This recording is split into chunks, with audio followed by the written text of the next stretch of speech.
Hello friends, welcome to அவளும் நானும். இன்றைக்கி நாம் ஆனியன் போண்டா எப்படி பண்ணுறதுன்னு பார்க்கலாம்.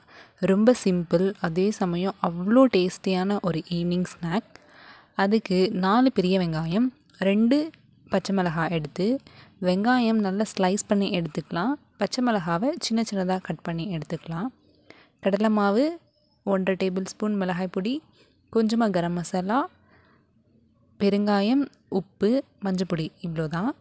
இப்போ நம்ம வெட்டி வச்ச வெங்காயம், பச்சை மிளகாய் ஒரு பவுலில் சேர்த்துட்டு அது கூடவே 1/4 கப் கடலை மாவு, நாம் எடுத்து வச்ச மசாலா எல்லாம் சேர்த்து வெறுமனே இதை மிக்ஸ் பண்ணலாம்.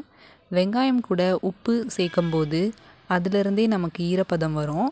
அதனால் முதல்ல இதை வெறுமனே நாம் பிசைஞ்சு எடுத்துக்கலாம்.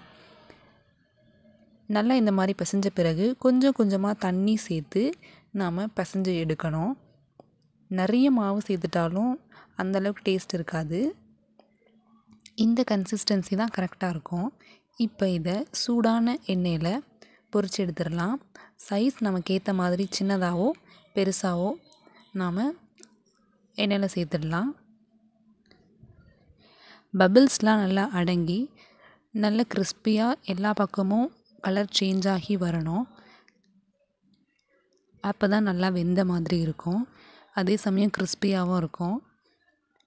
ஆயில் ஃபுல்லாகவே ஹை ஃப்ளேமில் வைக்காமல் மீடியமில் வச்சு பொரிச்சோம்னா வெளியில் நல்ல கிறிஸ்பியாகவும் உள்ளே நல்லா சாஃப்டாகவும் இருக்கும்.